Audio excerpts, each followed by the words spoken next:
Hi, I'm Jay, and today on Jay's World Kitchen, I'm going to show you how to make Durban curry.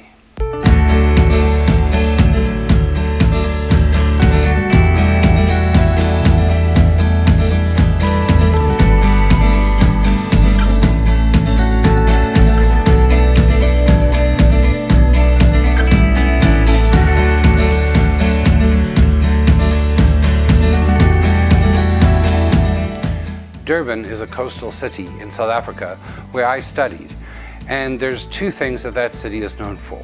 The first thing is its amazing beaches. They really do go on for miles and miles. And the second thing it's really known for is curry. And the East Indian population there makes some amazing curry. Now, I will confess, I'm not a huge fan of spicy hot meals, but this recipe is flavorful and not hot. The nice thing about it, you can adjust and add in things to make this more spicy, and we'll talk about those as we go through putting this together. But right now, let's have a look at the ingredients.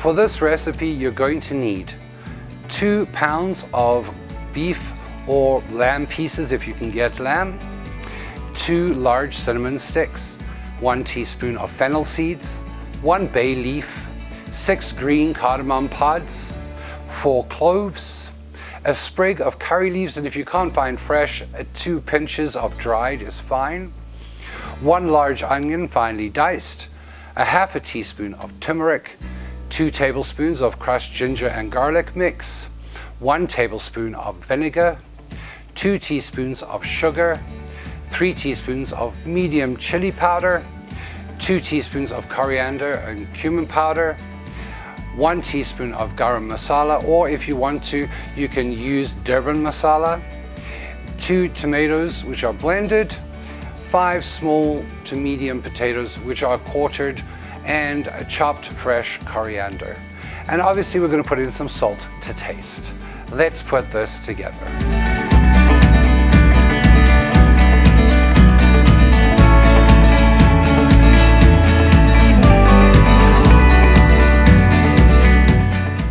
Now, just having got the spices and everything ready to go, the house already smells amazing.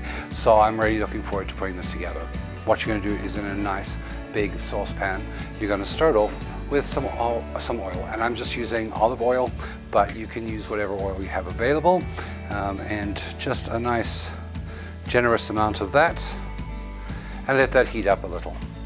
And once your oil has just started to heat, we're going to throw in our cardamom pods and our cinnamon sticks and our other sort of seedy stuff. So our fennel seeds, also going to be throwing in now our curry leaves, our bay leaves, and you just want to heat those up until they start becoming aromatic. And as soon as they start to cook, you're going to start putting in all your powders.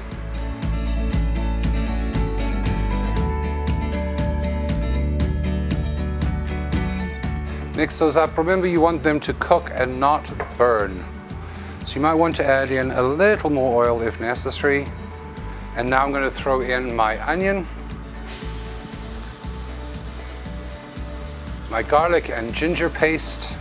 Oh, that already smells magical.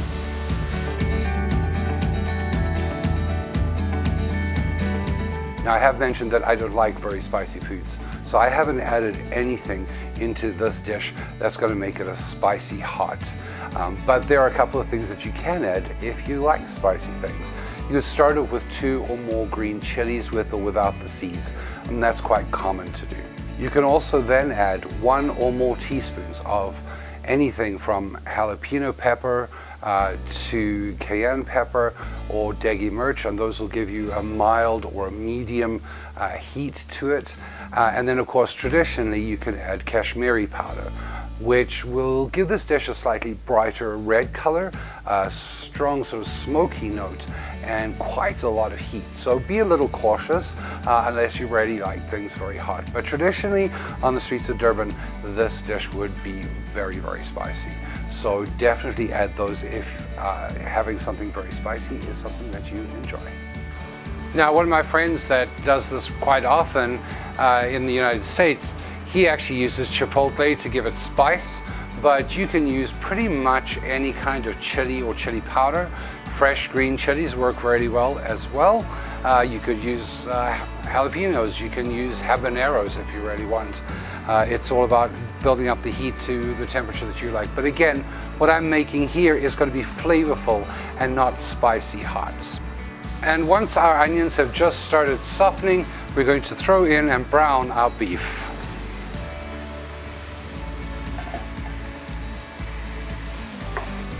Once our beef is nice and browned, we're going to add in some salt. And I'm adding in probably about 1/4 teaspoon. Our sugar.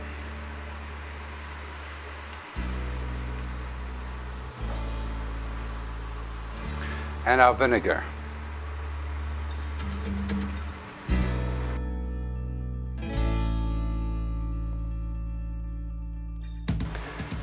And at this stage, we're going to put in our potatoes.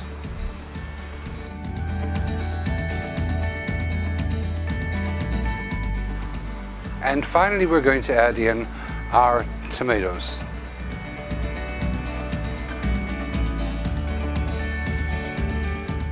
Now, if you find that there's not quite enough liquid in there, you can add in some water, but then what you want to do is you want to cover it and let it simmer until those potatoes are completely tender.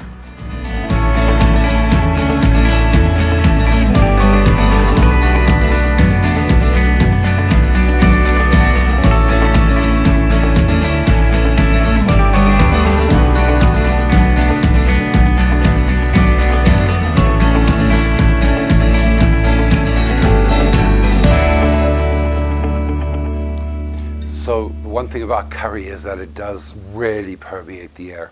It's quite a spicy smell in here. I'm actually really excited to try this, and I've just put it onto a bed of basmati rice. But I really enjoy a good curry that is flavorful but not spicy.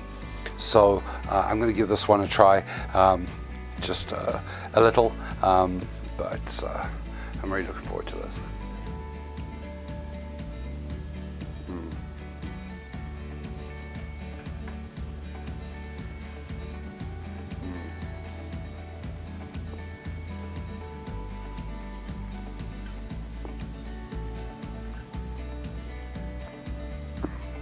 That beef is super tender. And there's a whole bunch of different flavors that come out each in their own time. Now, I really did not put any spice into this, but you can certainly taste where the appeal is in that.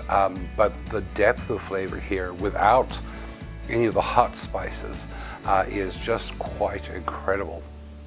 You can definitely taste all the ingredients in there. You can taste that little bit of chili powder, the little bit of the curry leaf and the turmeric. It's just, that's amazing. You really have to try this. And if you do, I would love to know how you made yours, what you added in to make it yours, and how hot you like it. And please make those comments down in the comments section below. Remember, if you enjoyed this video, to hit that like button, hit that subscribe button if you haven't already, and remember to turn on notifications so that you know when my next video drops. Remember too that you can follow me on my social media, both my Facebook and my Instagram, and those links are below in the comment section as well. Remember too that if you'd like to financially support this channel, you can do so via Patreon, and patrons on my Patreon receive these videos each week in their inbox when the video drops. Thanks so much for watching, and until next time, happy eating.